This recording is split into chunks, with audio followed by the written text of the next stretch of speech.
கிறிஸ்துவுக்குள் அன்பானவர்களே, ஆண்டவராகிய இயேசு கிறிஸ்துவின் நாமத்தினாலே உங்களை நான் வாழ்த்துகிறேன்.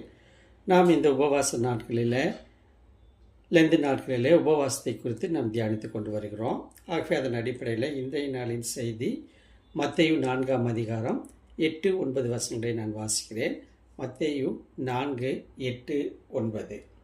மறுபடியும் பிசாசு அவரை மிகவும் உயர்ந்த மலையின் மேல் கொண்டு போய் உலகத்தின் சகல ராஜ்யங்களும் அவர்களின் மகிமையும் அவருக்கு காண்பித்து, நீ சாஷ்டாங்கமாய் விழுந்து என்னை பணிந்து கொண்டால் இவைகளை எல்லாம் உமக்கு தருவேன் என்று சொன்னான். ஆண்டவராகிய இயேசு கிறிஸ்து 40 நாள் உபவாசம் இருக்கிற பொழுது பிசாசு சோதித்த காரியங்களை குறித்து தான் இந்த இடத்துல நாம் வாசிக்கிறோம்.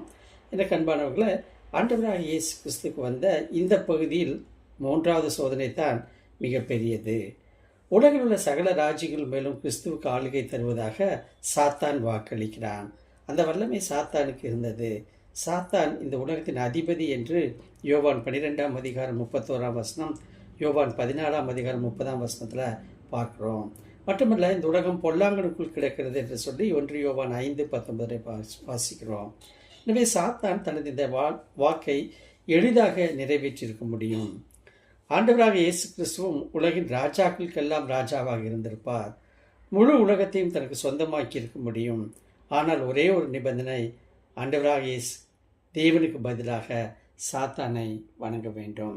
அன்பானவர்களே, இந்த 3வது சோதனை ஒரு பெருமையின் சோதனை என்று நாம் அழைக்கலாம்.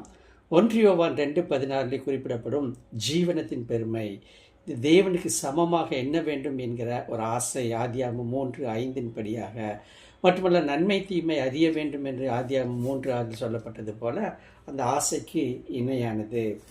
எந்த முயற்சியுமின்றி, எவ்வித பாடுகளுமின்றி கிறிஸ்து இவ்வுலகத்தின் அனைத்து ஞானத்தையும் வல்லமையும் அறிவையும் பெற்றிருக்க முடியும். எல்லா மனிதர்களும் அவர் பாதத்தில் பணிவார்கள்.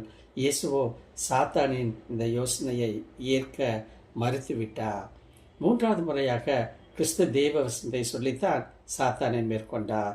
இம்முறை உபாகமம் 6:13 மேற்கோள் காட்டினார்.